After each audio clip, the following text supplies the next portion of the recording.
உம்மை நன்றியோடு துதிக்கிறோம்.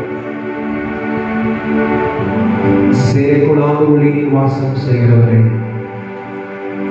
துதிகளின் மத்தியில் வாசம் செய்பவரே, உம்மை நன்றியோடு துதிக்கிறோம். அல்லேலூயா. எங்கள் அன்பு தகப்பனே, எங்களை எல்லா சூழ்நிலையிலும் நடத்தி வருகிறவரை உம்மை நன்றியோடு துதிக்கிறோம். நீரே எங்களை காக்கிறவர், இஸ்ரவேலை காக்கிறவராக எங்களுக்கு நீர் இருக்கிறவனே. நமக்கு ஸ்தோத்திரம் ஆண்டவரே. தகப்பனே, உமக்கு ஸ்தோத்திரம். எங்களை தேடி வந்தவரே, எங்களை மீட்டுக் கொண்டவரே, உம்முடைய பிள்ளைகளாய், பரிசுத்த ஜாதியாய், தேவனுடைய ஜனமாய் எங்களை மாற்றி இருக்கிறவரே, உம்மை நன்றியோடு துதிக்கிறோம். தகப்பனே, உமக்கு ஸ்தோத்திரம் ஆண்டவரே. நிலையில்லாத இந்த உலகத்திலே வாழ்ந்து கொண்டிருந்த எங்களை நிலைத்திருக்கிறதும் நித்தியமாக இருக்கிறதுமான இந்த பரலோக ராஜ்யத்தினுடைய சொந்தக்காரர்களாய் மாற்றும்படி உம்முடைய மகா பெரிய அன்பை நாங்கள் அறிந்து கொள்ள தேவரீர் எங்கள் பாராட்டின கிருபைக்காக உமக்கு நன்றி சொல்லுகிறோம் ஆண்டவரே. ஹல்லேலூயா. மறந்தும்மை மறுதலை தடங்காமலே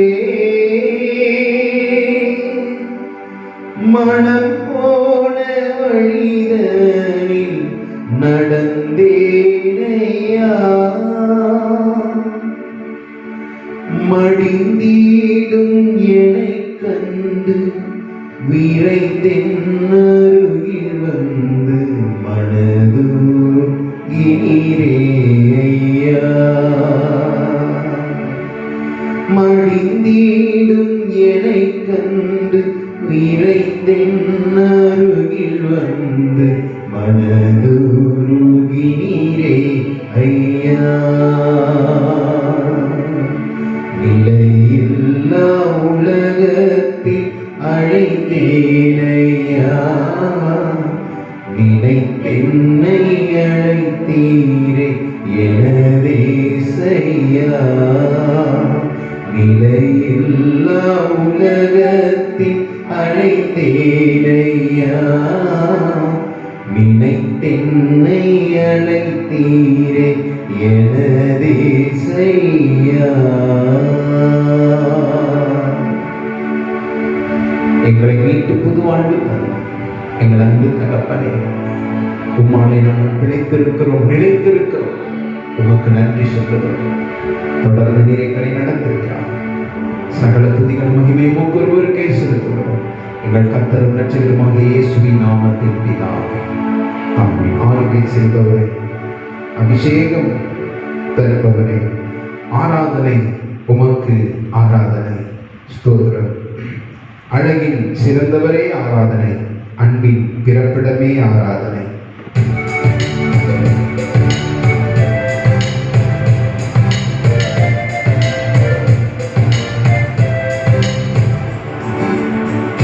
ஆளுகை செய்பவரே, அபிஷேகம் தருபவரே, ஆராதனை உமக்கே ஆராதனை.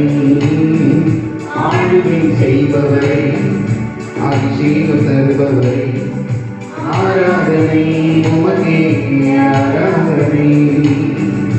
ஆராதனை ஆராதனை ஆராதனை ஆராதனை ஆராதனை ஆராதனை ஆராதனை ஆராதனை. ஆளுகை செய்பவரே, அபிஷேகம் தருபவரே, ஆராதனை உமக்கே ஆராதனை. ஆளுகை செய்பவரே, அபிஷேகம் தருபவரே, ஆராதனை உமக்கே ஆராதனை. அழகில் சிறந்தவரே ஆராதனை, அன்பின் பிறப்பிடமே ஆராதனை. அழகில் சிறந்தவரே ஆராதனை, அன்பின் பிறப்பிடமே ஆராதனை.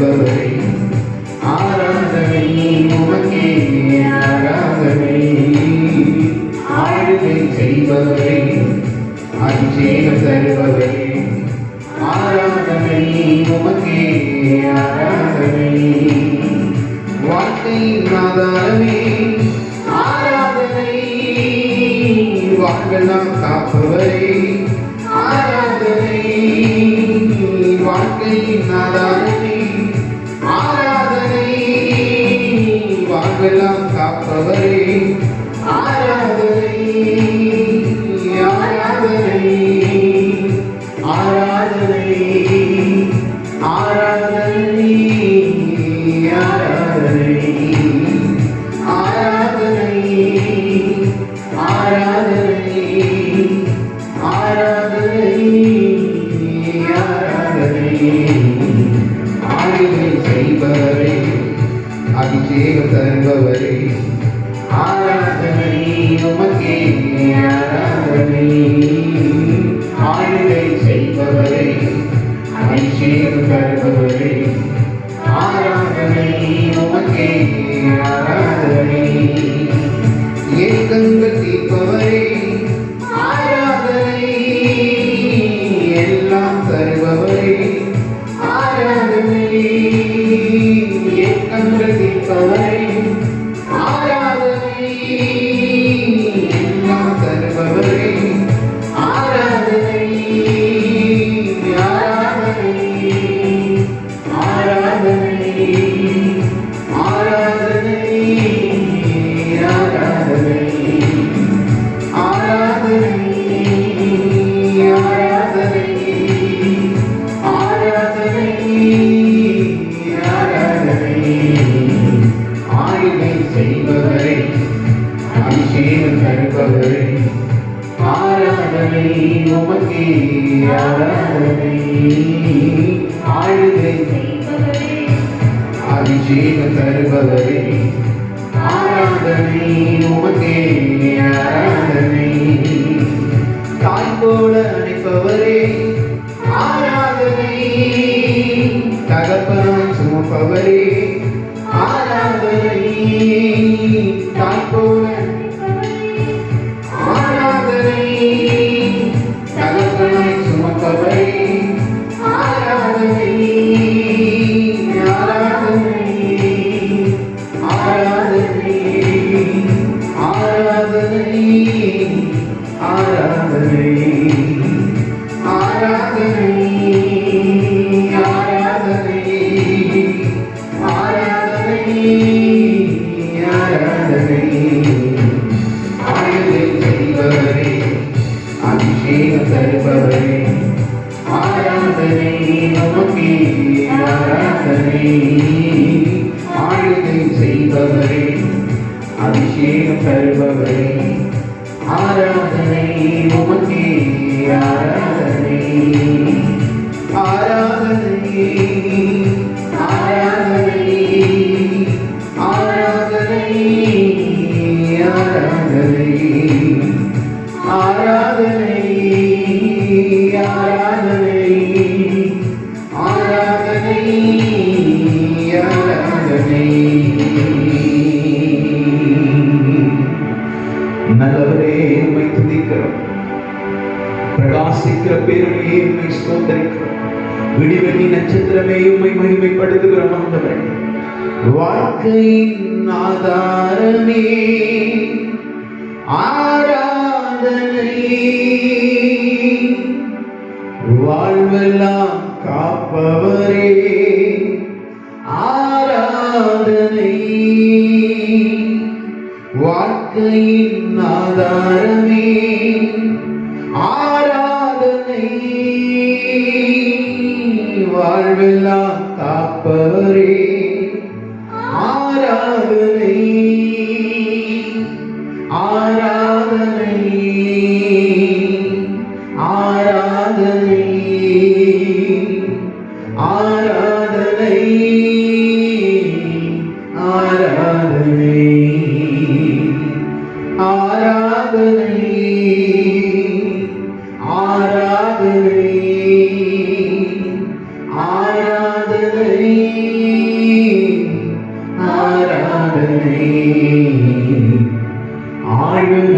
செய்பவரே, அபிஷேகம் தருபவரே, ஆராதனை உமக்கே, ஆராதனை.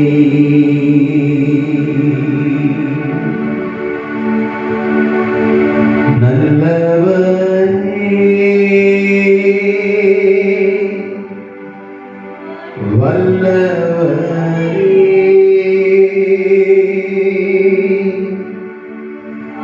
ஆராதனை,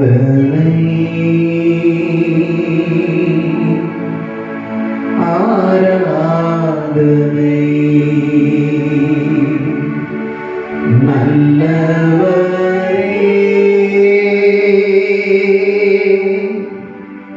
வல்லவரே,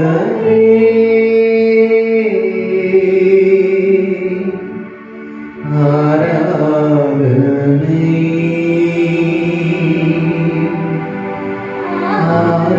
ஆராதனை. இரட்சகரே, இயேசுநாதா,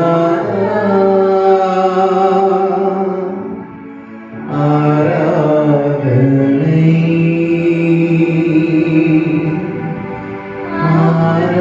ஆராதனை.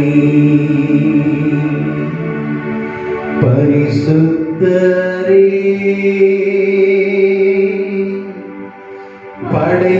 படைத்தவரே, ஆராதனை,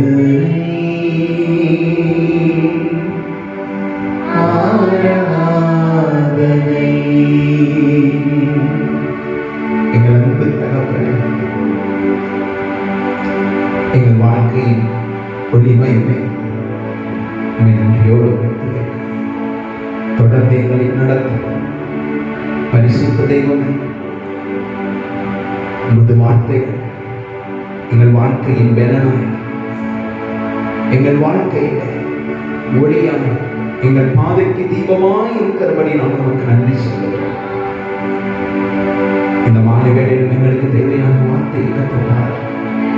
கர்த்தர் ரட்சகருமாகிய இயேசுவின் நாமத்தில் பிதாவே, ஆமென். கடந்த வாரத்திலே நாம் தியானித்த அந்த வார்த்தை ஆதியாகமத்தின் புஸ்தகம் 22ஆம் அதிகாரம் 12வது வசனம். அப்பொழுது அவர், பிள்ளையாண்டான் மேல் உன் கையை போடாதே, அவனுக்கு ஒன்றும் செய்யாதே, நீ அவனை உன் புத்திரன் என்றும் உன் ஏகசுதன் என்றும் பாராமல் எனக்காக ஒப்பு கொடுத்தபடியினால் நீ தேவனுக்கு பயப்படுகிறவன் என்று இப்பொழுது அறிந்திருக்கிறேன் என்றார்.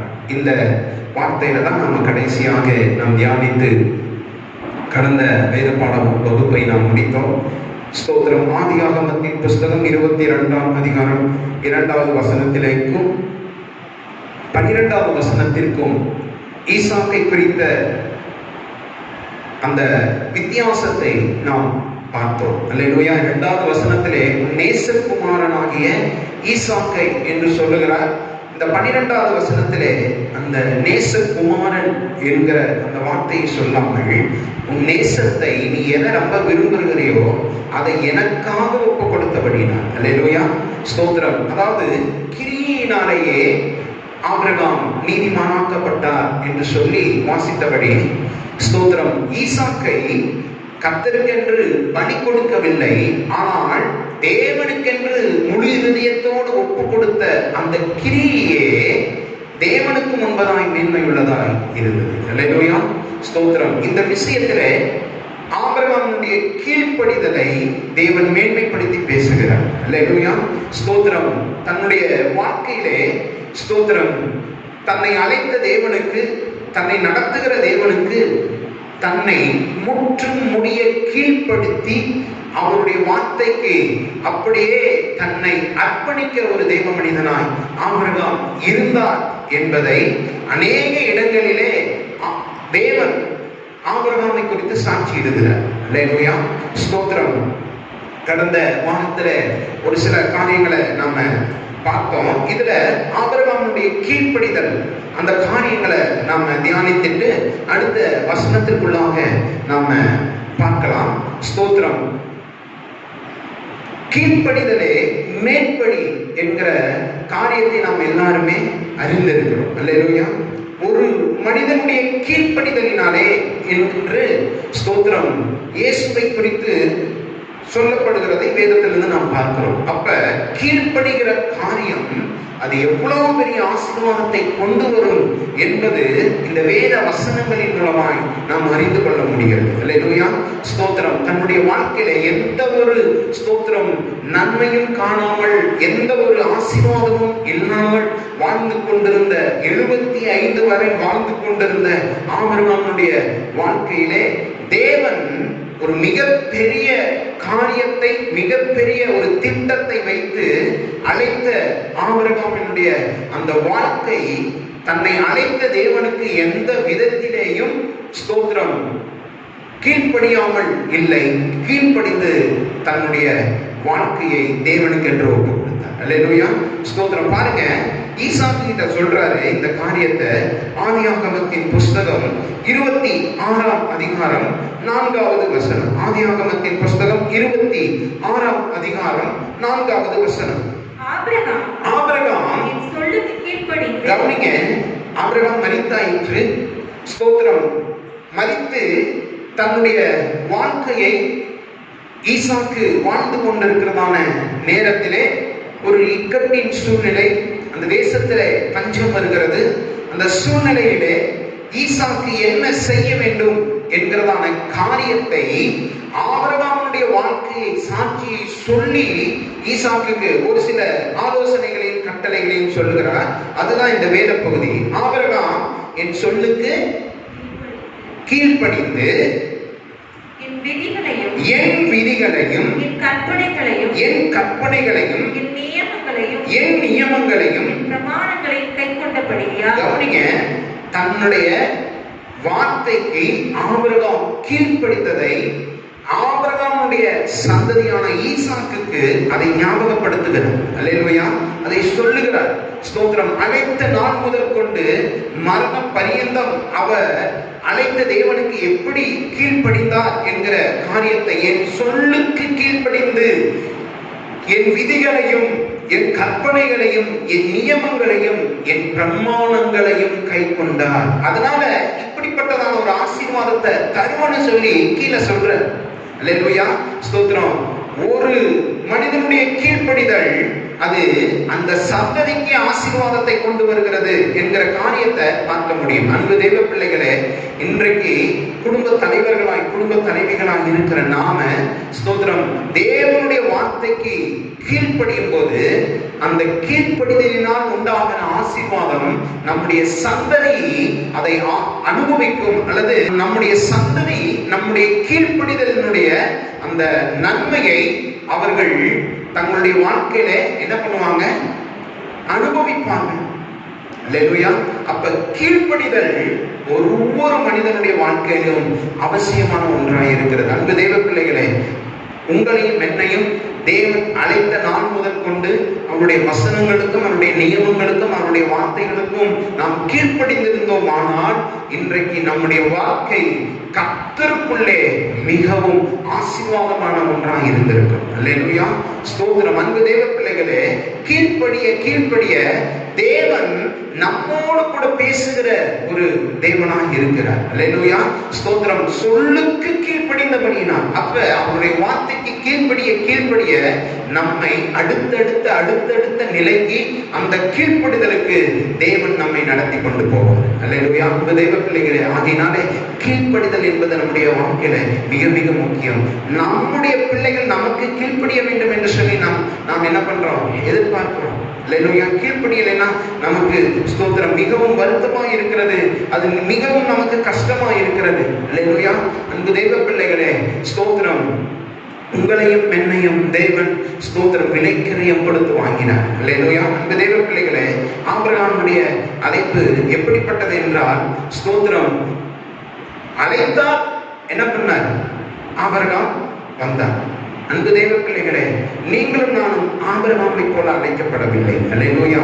அவருடைய அழைப்பு வேறு, உங்களுடைய என்னுடைய அழைப்பு வேறு. வருத்தப்பட்டு பாரம் சுமப்பவர்களை நீங்கள் என்னிடத்தில் வாருங்கள், நான் உங்களுக்கு இளைப்பாறுதல் தருவேன். அல்லேலூயா. ஸ்தோத்திரம். உங்களுடைய அழைப்பும் என்னுடைய அழைப்பும் ஒரு தேவனுடைய ரத்தத்தின் மூலமாய் உண்டாயிருக்கிறது. அல்லேலூயா. ஸ்தோத்திரம். யோசிச்சு பாருங்க, எந்த ஒரு பலியும் இல்லாமல் அழைக்கப்பட்ட ஆபிரகாமுடைய கீழ்ப்படிதலால் ஸ்தோத்திரம் ஒரு ஆசீர்வாதம் உண்டாகி இருக்கும் போது, ஸ்தோத்திரம், மகா பெரிய தேவனுடைய பரிசுத்த பிராயச்சித்த பலியினாலே நீங்களும் நானும் அழைக்கப்பட்டிருக்கிறோம்.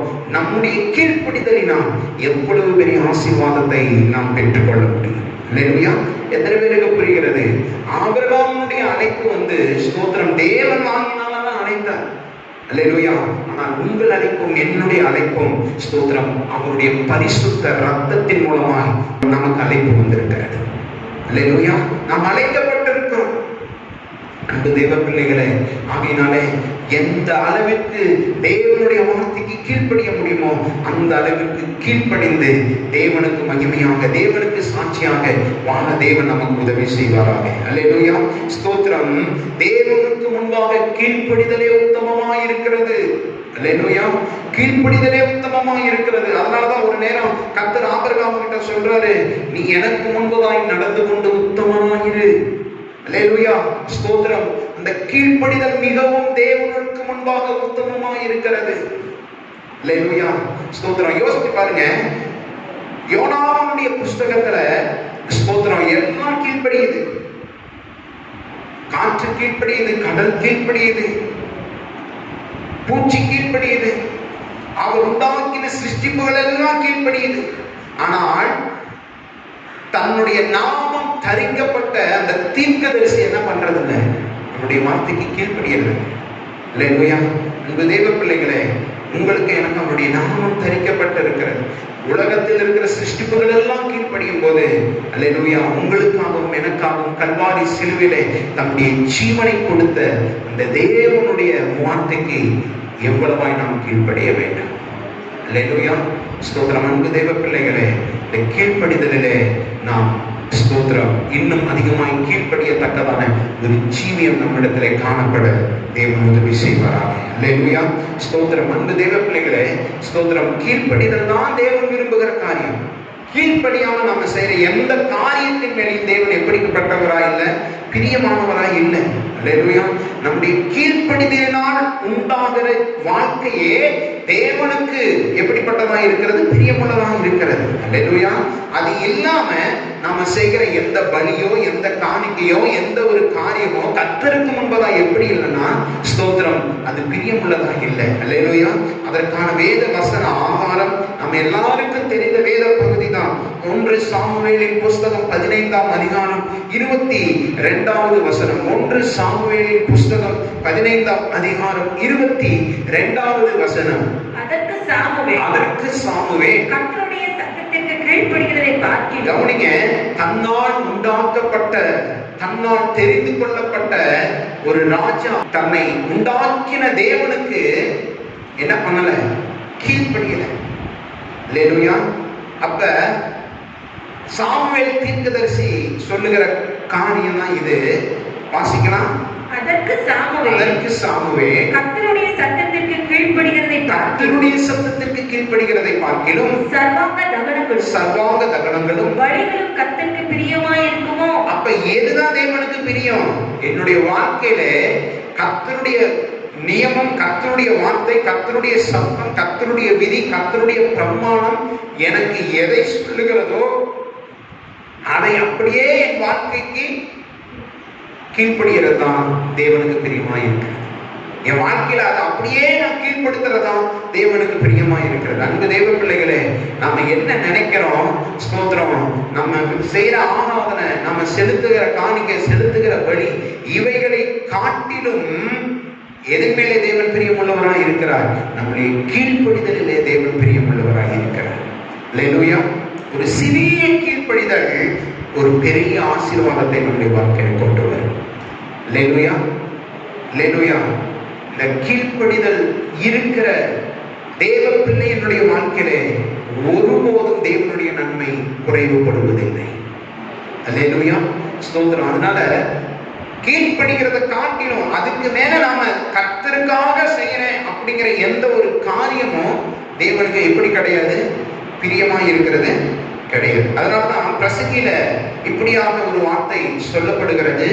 ஸ்தோத்திரம் 5ஆம் அதிகாரம் 1வது வசனம். பிரசங்கில இப்படியாக ஒரு வார்த்தை சொல்லப்படுகிறது. தேவாலயத்துக்கு போகும்போது நீ தேவாலயத்துக்கு போகும்போது நடையை காத்துக்கொள், நடையை காத்துக்கொள். மூடர் பலியிடுவது போல. அப்படின்னா என்ன அர்த்தம்? நீ கீழ்ப்படியாம, ஸ்தோத்திரம், ஞானம் இல்லாதவன் செய்கிறதை போல நீ என்ன பண்ணாத, மூடர் பலியிடுகிறது போல. பலியிடுவதை பார்க்கிலும் பலியிடுவதை பார்க்கிலும் செவி கொடுக்க சேர்வதை நலம். நீ கீழ்ப்படிகிறதுக்கு உண்டான வாழ்க்கையை உன் வாழ்க்கையில நீ என்ன பண்ற, அதை வாழ்வதே நலம். அல்லேலூயா. செவி கொடுக்க சேர்வதே நலம். அல்லேலூயா. மூட பலியிடுகிறது அப்படின்னா என்ன? ஒரு ஞானம் இல்லாதவன், ஒரு அறிவில்லாதவன் பலியிடுகிறது போல. யார் அறிவில்லாதவன், யார் ஞானம் இல்லாதவன் அப்படின்னா, ஸ்தோத்திரம், எவன் கர்த்தருடைய வார்த்தைக்கு கீழ்ப்படியாமல் தன்னுடைய விருப்பத்தின்படி நடந்து தேவனுடைய சமூகத்திலே நான் இதை செய்வேன் என்று சொல்லுகிறான், அவன் ஞானமற்றவன், அவன் மூடன். அவனை போல நீ என்ன பண்ணாத, செய்யாத. நீ கீழ்ப்படி, செவி கொடுக்க சேர்வதே நலம். அல்லேலூயா, ஸ்தோத்திரம். அடுத்து இன்னொரு வசனத்தை வாசிக்கலாம். மீகா தீர்க்க தரிசன புஸ்தகம், மீகா தீர்க்க தரிசன புஸ்தகம் 6ஆம் அதிகாரம். மீகா தீர்க்க தரிசன புஸ்தகம் 6ஆம் அதிகாரம் 7 முதல் 9 வரையுள்ள வசனங்கள். ஆயிரங்களான ஆட்டுக்கடாக்களின் பேரிலும், ஆயிரங்களான ஆட்டுக்கடாக்களின் பேரிலும், எண்ணெயாய் ஓடுகிற 10,000களான ஆறுகளின் பேரிலும், எண்ணெயாய் ஓடுகிற 10,000களான ஆறுகளின் பேரிலும், ஆறுகளின் பேரிலும் கர்த்தர் பிரியமாயிருப்பாரோ, கர்த்தர் பிரியமாயிருப்பாரோ. கவனிங்க, ஆயிரங்களான ஆட்டுக்கடாக்களின் பேரிலும், எண்ணெயாய் ஓடுகிற 10,000களான ஆறுகளின் பேரிலும் கர்த்தர் எப்படி இருப்பாரோ, பிரியமாயிருப்பாரோ. அல்லேலூயா, ஸ்தோத்திரம். என் அக்கிரமத்தை போக்க, என் அக்கிரமத்தை போக்க, என் முதற் பேரானவனையும், என் முதற் பேரானவனையும், என் ஆத்துமாவின் பாவத்தை, என் ஆத்துமாவின் பாவத்தை போக்க, என் கற்ப கனியையும் கொடுக்க வேண்டும். இப்படிப்பட்ட காரியத்தை நான் செய்யணுமா? அல்லேலூயா. ஆனா இத சொல்லிட்டு கீழே கர்த்தர் என்ன சொல்றார் பாருங்க.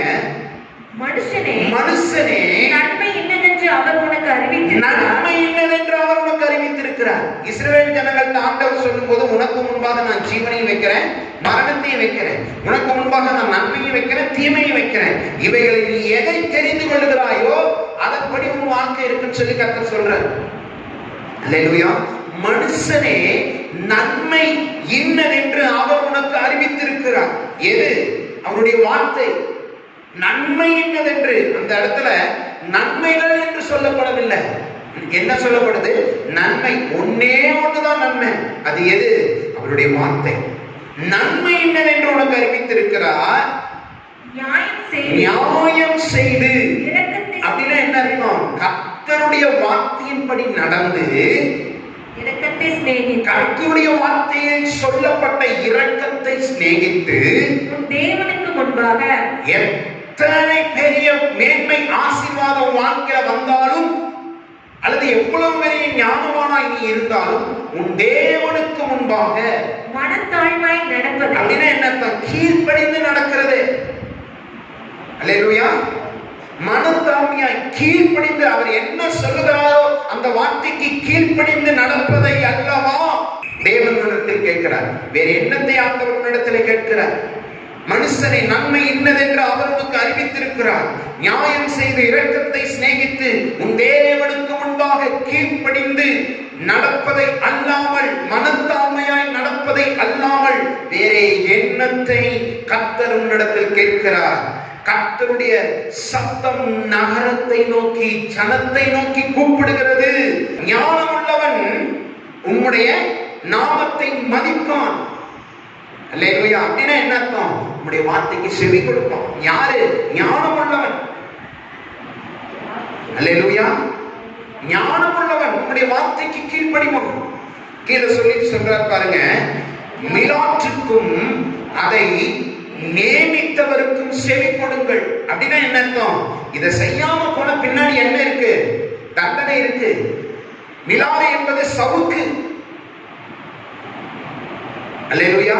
மிலாற்றுக்கும் அதை தீர்ப்புக்கும் நீதிக்கும் நியமித்தவருக்கு செவி கொடுங்கள். அல்லேலூயா. என்ன அர்த்தம்? கீழ்ப்படிதல் உள்ள வாழ்க்கையே ஆசீர்வாதமான வாழ்க்கை. இந்த இடத்துல சொல்லப்படுகிறதுடைய காரியத்தினுடைய முகாந்திரம் நாம் தேவனுக்கு முன்பதாய் செலுத்துகிற காணிக்கை, ஆராதனை எல்லாவற்றை பார்க்கிலும் நன்மை என்னது என்று உனக்கு அறிவித்திருக்கிறேன். எது நன்மை? கர்த்தருடைய வார்த்தைக்கு செவி கொடுக்க செய்வதே நலம். அல்லேலூயா. ஸ்தோத்திரம். நியாயம் செய்து இரக்கத்தை சிநேகித்து அடுத்து தேவனுக்கு முன்பதாய் மனத்தாழ்மையாய் நடப்பதையே அல்லாமல் வேற எண்ணத்தை ஆண்டவரிடத்தில் கேட்கிறார். அதை சொல்லிட்டு சொல்றாரு, கர்த்தருடைய சத்தம் நகரத்தை நோக்கி கூப்பிடுகிறது. நகரத்துல யார் இருப்பா? தேவனுடைய ஜனம் இருக்கும். கீழ்ப்படியும்படி கர்த்தருடைய வார்த்தை தேவ ஜனத்தை நோக்கி கூப்பிடுகிறது. அடுத்த வார்த்தை தான் முக்கியம். ஞானம் உள்ளவன் நம்முடைய நாமத்தை மதிப்பான். அல்லேலூயா. ஸ்தோத்திரம். அதை சொல்லிட்டு சொல்றாரு, மிலாற்றுக்கும், மிலாறு என்பது தண்டனை, கசையடி.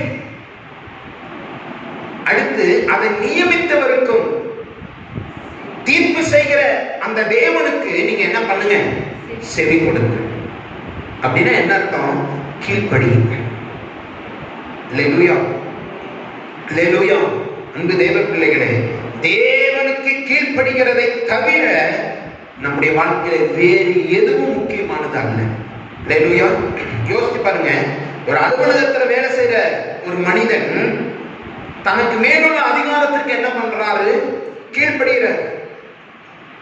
ஆனா எல்லா அதிகாரத்திற்கு மேலான கர்த்தருடைய அதிகாரத்திற்கு, தேவனுடைய அதிகாரத்திற்கு நாம் என்ன பண்றது இல்லை? கீழ்ப்படுகிறது இல்லை. அல்லேலூயா. அதனாலதான் சொல்றாரு, அன்பு நகரமே, கர்த்தருடைய சத்தம் உங்களை நோக்கி கூப்பிடுகிறது. ஞானம் உள்ளவன், அந்த சத்தத்தை கேட்கிறவன் ஞானம் உள்ளவன் உம்முடைய நாமத்தை என்ன பண்ணுவான்? மதிப்பான். உம்முடைய வார்த்தைக்கு மதிப்பு கொடுப்பான். அடுத்து சொல்லிட்டு சொல்றாரு, இதை கீழ்ப்படியாம போன பின்னாடி என்ன வரும்? தீர்ப்பு வரும், நியாய தீர்ப்பு வரும், தண்டனை வரும். அப்படி நியாய தீர்ப்பு செய்கிறவருக்கு நீங்க என்ன பண்ணுங்க? செவி கொடுங்க, கீழ்ப்படி. அல்லேலூயா. ஸ்தோத்திரம். அன்பு தெய்வ பிள்ளைகளே, கீழ்ப்படிதல் இல்லாமல் நம்முடைய வாழ்க்கையிலே ஆசீர்வாதங்கள் வருவதில்லை. அல்லேலூயா. ஸ்தோத்திரம். அடுத்த வசனத்தை, 13வது வசனத்தை நாம வாசிக்கலாம். 13வது வசனம், ஆதியாகமத்தின் புத்தகம் 22ஆம் அதிகாரம் 13வது வசனம். ஆபிரகாம் தன் கண்களை ஏறெடுத்து பார்க்கும்போது இதோ பின்னாக புதரிலே தன் கொம்புகள் சிக்கிக் கொண்டிருந்த ஒரு ஆட்டுக்கடாவை கண்டார். அப்பொழுது ஆபிரகாம் போய் கடாவை பிடித்து அதை தன் குமாரனுக்கு பதிலாக தகன பலியிட்டான். என்ன பண்ணினார்? தகன பலியா. சரியா? ஓகே. கர்த்தர் ஆபிரகாமோடு பேசியாச்சு. அல்லேலூயா. இப்ப தன் கண்களை ஏறெடுத்து பார்த்து, அல்லேலூயா. ஆட்டுக்கடா எங்க இருக்கு? ஆட்டுக்கடா எங்க இருக்கு? பின்னாக அப்படின்னு இருக்கு. அல்லேலூயா. ஆட்டுக்கடா எங்க இருக்குது? பின்னாக.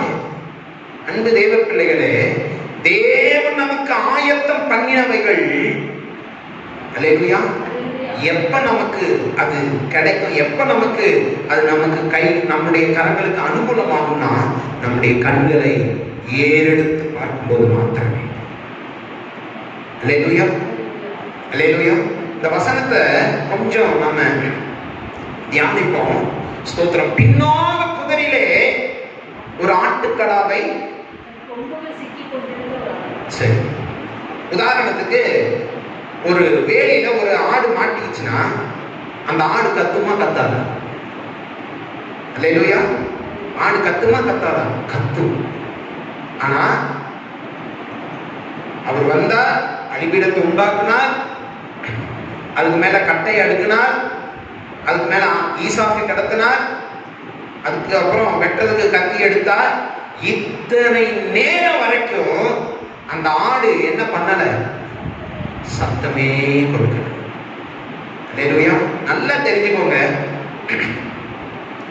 தேவனுடைய நேரம் வர வரைக்கும் அந்த நன்மை நம்ம கைக்கு வராது. நம்முடைய கண்கள் கர்த்தரை நோக்கி பார்க்கிற வரைக்கும் அந்த நன்மை நம்ம கைக்கு வராது. அல்லேலூயா. அல்லேலூயா.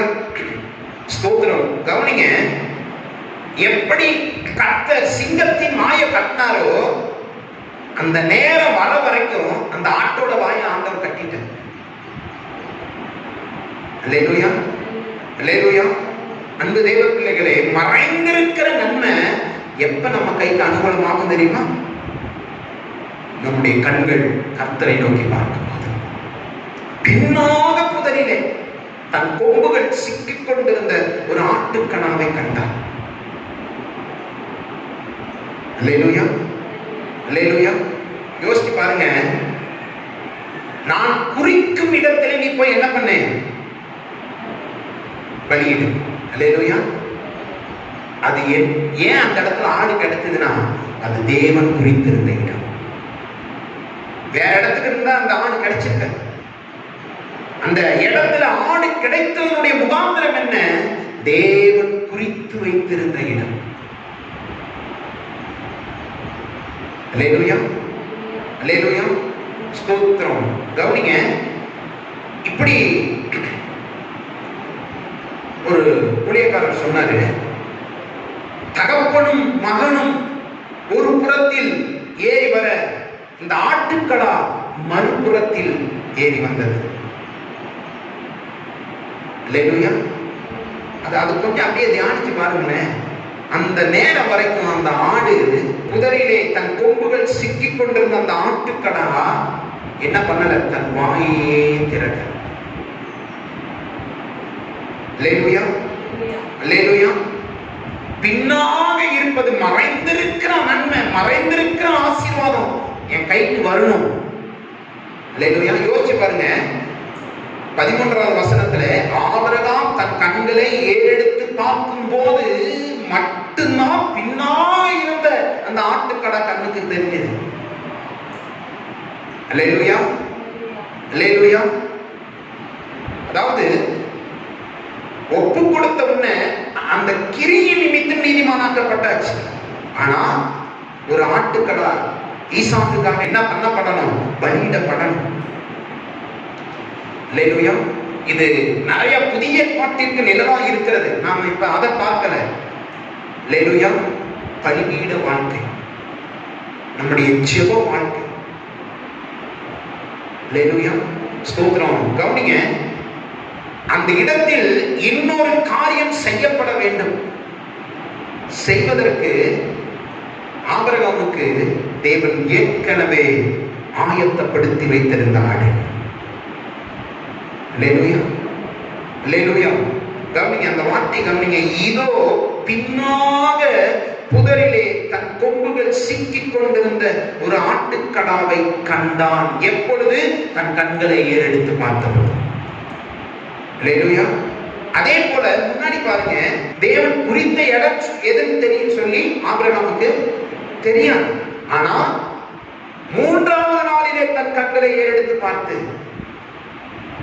அல்லேலூயா. அன்பு தேவ பிள்ளைகளே, நடத்துறதும் அவர்தான், இடத்தை குறித்ததும் அவர்தான், அந்த குறித்த இடத்தை காட்டுறதும் அவர்தான். அந்த குறித்த இடத்திலே ஆபிரகாமுக்கு தேவையானதை ஏற்படுத்தி வைத்ததும் அவர்தான். அல்லேலூயா. தன் கண்களை ஏறெடுத்து பார்த்த போது ஆபிரகாமுக்கு ஏற்கனவே ஆயத்தம் செய்யப்பட்டிருந்தது. அல்லேலூயா. ஆபிரகாம் போன உடனே அந்த ஆடு வரல. ஏற்கனவே அன்பு தேவ பிள்ளைகளே, உங்களுக்கு எனக்கு எது தேவைங்கிறது நிச்சயமா கர்த்தருக்கு தெரியும். அல்லேலூயா, அல்லேலூயா. ஏற்கனவே தேவன் நமக்கு ஆயத்தம் பண்ணினவைகள். கொரிந்தியர்ல பவுல் சொல்ற, கண் காணவும் இல்லை, ஏற்கனவே பழைய ஏற்பாட்டிலே சொல்லப்பட்ட வார்த்தை, கண் காணவும் இல்லை, காதுகள் கேட்கவும் இல்லை, தேவன் ஆயத்தம் பண்ணினவைகள். தேவனோ அவைகளை நமக்கு வெளிப்படுத்தினார். அல்லேலூயா, அல்லேலூயா, ஸ்தோத்திரம். அன்பு தெய்வ பிள்ளைகளே, இன்றைக்கு அநேக நன்மைகள் நம்முடைய கண்களுக்கு ஏன் தெரியல, அநேக நன்மைகள் ஏன் நம்முடைய கரங்களுக்கு அனுகூலமாகல அப்படின்னா, என் கண்ணில் எங்கேயோ பார்த்துட்டு இருக்கு. என் கண்கள் ஏறெடுக்கப்பட வேண்டிய இடம் ஒன்று, என் கண்கள் இப்பொழுது நோக்கி கொண்டிருக்கிற இடம் ஒன்று. அல்லேலூயா, அல்லேலூயா. அன்பு தேவ பிள்ளைகளை யோசிச்சு பாருங்க, அதை தியானிக்கும் போது அவ்வளவு அழகா இருந்தது. அல்லேலூயா. தேவன் நினைத்தால் சிங்கத்தின் வாயையும் கட்ட முடியும், ஆட்டுக்கடாவின் வாயையும் கட்ட முடியும். அல்லேலூயா. தேவன் நினைத்தால் மோரியா மலையிலே தேவன் குறித்த இடத்திலே கொம்புகள் சிக்கிக் கொண்டிருக்கிற ஒரு ஆட்டுக்கடாவை ஆபிரகாமுடைய கண்களுக்கு காண்பிக்க முடியும். அல்லேலூயா, அல்லேலூயா. தேவன் அவர் அவராக தான் இருக்கிறார். ஆனா நாம தான் அவரை என்ன பண்ணிக்கிறது இல்லை, சரியா அறிந்து கொள்ளுகிறது இல்லை. அல்லேலூயா. அன்பு தேவ பிள்ளைகளே, ஆபிரகாமுக்கு செய்த தேவன் நமக்கும் செய்ய வல்லவராக இருக்கிறார். தேவனிடத்தில் ஒருபோதும் பட்சபாதம் இல்லை. அல்லேலூயா, ஸ்தோத்திரம். எப்படி ஏன் ஆபிரகாமுக்கு குறித்த இடத்துல ஆடுகள் ஆட்டுக்கடா இருந்தது அப்படின்னா, சொன்ன வார்த்தைக்கு அப்படியே 100% என்ன பண்ணுன, கீழ்ப்படிந்த. கீழ்ப்படிந்தவனுக்கு தேவன் ஆயத்தம் பண்ணி வைத்திருக்கிறார். அல்லேலூயா. கீழ்ப்படிந்தவனுக்கு தேவன் ஆயத்தம் பண்ணி வைத்திருக்கிறார். அந்த மோரியா மலை. அல்லேலூயா. ஒரு சில சரித்திர ஆராய்ச்சியாளர்கள் சொல்லுகிறார்கள், ஸ்தோத்திரம், ஒருவரும் எளிதாக ஏறிவிட முடியாத ஒரு மலை அப்படின்னு சொல்லி ஒரு சிலர் சொல்றாங்க. அந்த மலையிலே சாத்தியமில்லாத இடத்திலே, சாத்தியமில்லாத சூழ்நிலையிலே தேவன் நமக்கு சாத்தியமானதை ஆயத்தம் பண்ணி வைக்க போதுமானவராக இருக்கிறார். அல்லேலூயா, அல்லேலூயா. அன்பு தேவ பிள்ளைகளே, தன் கண்களை ஏறெடுத்து பார்த்தபோது தனக்கு பின்னாக புதரிலே சிக்கிக் கொண்டிருந்த அல்லேலூயா ஒரு ஆட்டுக்கடாவை கண்டார். அல்லேலூயா. அத்தனை நேரம் அந்த ஆட்டுக்கடா வாய் திறவாமல் இருந்தது. எப்ப நமக்கு தேவைங்கிறது கர்த்தருக்கு தெரியும். அல்லேலூயா. ஏற்கனவே ஆயத்தம் பண்ணி வச்சுட்டார். இன்னும் இந்த ஒரே ஒரு காரியத்தை பார்க்கலாம். ஆகார் தன்னுடைய வாலிப பிள்ளைய கூட்டிட்டு போயிட்டு இருக்கிறாங்க. தண்ணி தீர்ந்து போச்சு. வனாந்தரத்திலே ஆகாருக்காக கர்த்தர் ஊற்றை திறந்தார். அப்படியா இருக்குது? என்ன வசனம் எப்படி இருக்கு? தேவன் ஆகாருடைய கண்களை திறந்தார். ஏற்கனவே ஊற்று அங்கதான் இருக்குது. அல்லேலூயா. ஏன் ஆகாருடைய கண்களை திறந்தார் தெரியுமா? அந்த இடத்துல ஆகார் சொல்றார், நீர் என்னை காண்கிற தேவன். அல்லேலூயா. தன் கண்களை ஏறெடுத்து பார்த்து சொல்றார், நீர் என்னை காண்கிற தேவன். அதனாலதான் கர்த்தர் ஆகாருடைய கண்களை திறந்தார். என்னைக்கு நம்முடைய கண்கள் கர்த்தரை நோக்கி ஏறெடுக்கப்படுகிறதோ அன்றைக்கு தேவன் நமக்கென்று நியமித்திருக்கிற நன்மைகளை நாம் காணும்படி, அல்லது நம்முடைய கரங்களுக்கு அனுகூலமாகும்படி தேவன் செய்வார். அல்லேலூயா, அல்லேலூயா. தேவன் நல்லவர். கீழ்ப்படிதலினால எவ்வளவு பெரிய ஆசீர்வாதம் பாருங்க. அல்லேலூயா. கண்களை மூடி நாம் ஜெபம். மகா கிருபையும் இரக்கமும் நிறைந்த எங்கள் பரலோக பிதாவே, இந்த வசனங்களிலிருந்து நாங்கள் கற்றுக்கொண்ட காரியங்களுக்காக நாங்கள் உமக்கு நன்றி சொல்கிறோம். நீர் எங்களுக்கு கற்றுக் கொடுத்து இந்த வார்த்தைகள் எங்களுக்கு பெறலாம், நன்மையாய் ஆசீர்வாதமாய் இருக்கட்டும். தொடர்ந்து நீரைகளை நடத்தும் கர்த்தரும் ரட்சகருமாக இயேசு கிறிஸ்துவின் நாமத்தில் செபிக்கிறோம் ஜீவனுள்ள நல்ல பிதாவே. என் ஆத்துமாவே கர்த்தரை ஸ்தோத்திரி, என் முழுமே பரிசுத்த நாமத்தை ஸ்தோத்திரி. என் ஆத்துமாவே கர்த்தரை ஸ்தோத்திரி, கர்த்தர் செய்த சகல உபகாரங்களையும் மறவாதே. ஆமென். அல்லேலூயா, அல்லேலூயா, அல்லேலூயா. எல்லாருக்கும் ஸ்தோத்திரம். கர்த்தர் உங்கள் ஒவ்வொருவரையும் ஆசீர்வதிப்பாராக.